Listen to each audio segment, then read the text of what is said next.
What I want to finish on is looking at what's coming from a point of view of emerging from this crap. In other words, emerging from the mind prison that we've been put into, and therefore creating a reality that we'd rather have compared with the reality that we've been living. And breaking the spell is actually pretty much sums it up, because it is a spell in many ways if you want to use that symbolism. Our minds have been locked in to a range of perception that gives us the impression that we are limited, that we are poor little Joe Public, I've got no power, and all the rest of it. And that's exactly where people manipulating a mass of people want us to be. And when we're looking at ways out of this, Einstein's quote, which is in many forms, but this is a summary of it, encapsulates what we're looking at. You cannot solve problems with the same level of consciousness that created them. Now, what we have in the world is a series of problems created, and then they'll change a political party or they'll move another dark suit in from somewhere else, but they're of the same level of consciousness as those who created the problem, so the problem just goes on getting compounded because we've not reached that level of going beyond that and looking at it from another direction and seeing a way to change what we want to change. So the door is spinning round in Downing Street in the White House, but no matter what it looks like, the same level of consciousness is coming in and out, and so nothing changes. It cannot.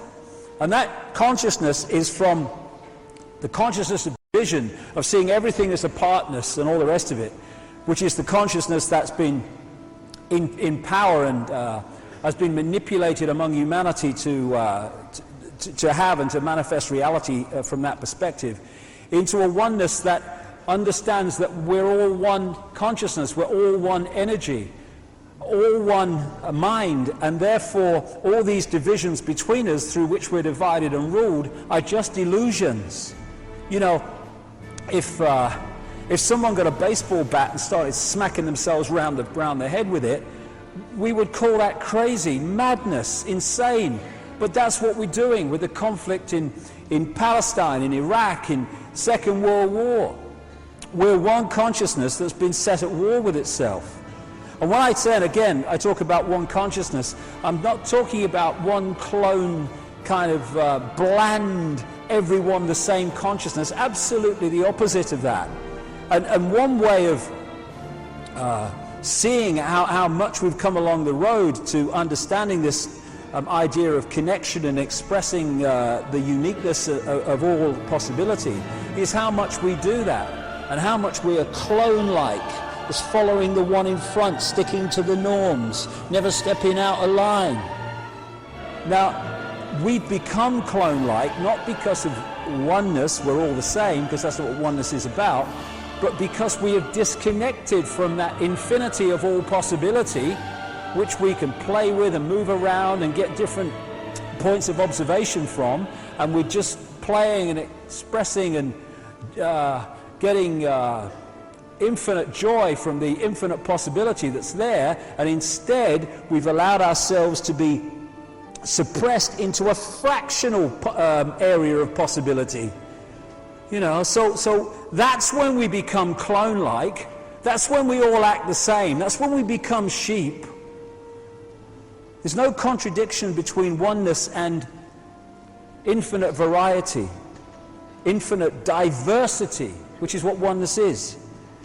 So we can open our minds to multidimensional levels of awareness. It doesn't mean we're going to psychically bloody see everything. Oh, I've just seen someone over there, look, and all that stuff. But we are accessing that level of awareness, and therefore our point of observation of this reality is coming not from in this world.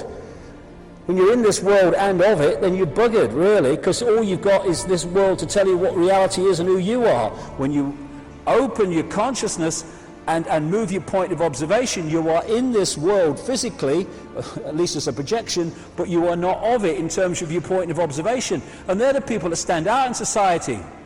They're the ones that people who are in this mode say, you're crazy, you're mad. No, he's different, because he's got a different point of observation to you. That's all it is. We're the same, but with different point of observation within infinity.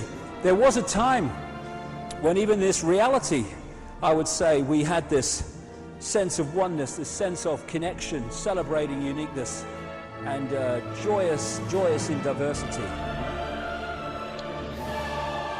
It's far bigger than that. It's not just about we have other levels and that's it. It's all an illusion. And it's an illusion that we can enjoy, or it's an illusion that can control us.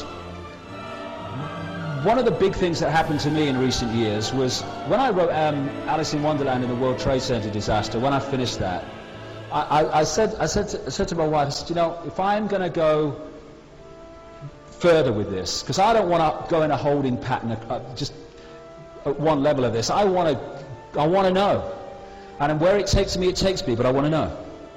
And so I said, I've got to go into these other levels in awareness, not in some dream. What was that dream? But in awareness. And symbolically, or not symbolically, coincidentally or synchronistically, more better term, around that time I was invited to go to Brazil and partake of something called ayahuasca, which is a rainforest plant which shamans in South America have been using to take people into other states of consciousness for centuries. You can have a bad experience on it, you can have a good experience on it. Mine was unbelievable.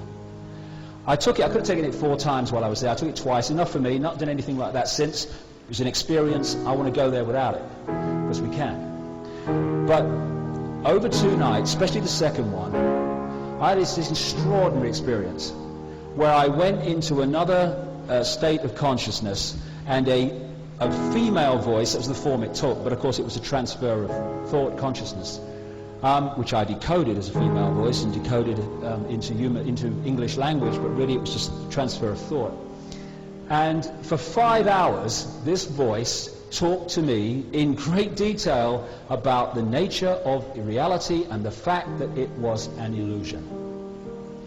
And what it said was that our natural state is one of oneness, where we are all that exists. There is no me, we, there is just one infinite I, one infinite isness which we are all not part of, we are all it. But what has happened is that we have forgotten that we are the dream and the dreamer, and the dream has taken over, and the dream has led us to believe that we are a part. We think in terms of parts, not whole. We think in terms of David Icke, not infinite consciousness, and therefore we've got caught in an illusory trap of division, and symbolized by this picture. It talked about, think of an eddy or whirlpool in a river. It's part of the river, but it's in a different state of reality. It's not flowing with the river, it's in its own little world. And as it said, as long as the circumstances remain the same, that eddy will just keep going round and round and round and round. Only when the circumstances change, the flow changes, will it become flowing back into the river again and become the oneness. And when it started, this voice started talking to me, it opened up by saying, there's only one thing you really need to know. Infinite love is the only truth. Everything else is illusion. And in my mind, I went to say everything, and I got halfway through, it said everything else is illusion. Because what it was saying was, the only truth is the existence of this infinite one consciousness, which is all loving, all knowing, all wise, the harmonious amalgamation of all. Everything else is the imagination of that consciousness made manifest, illusion.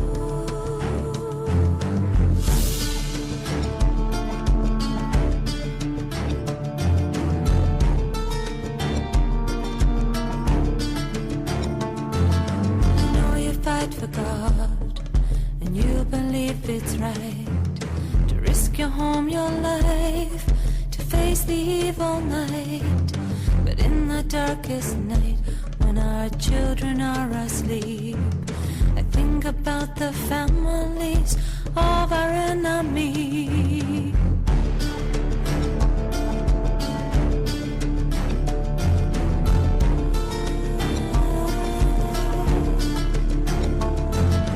Do they feel the same, believe in their own truth?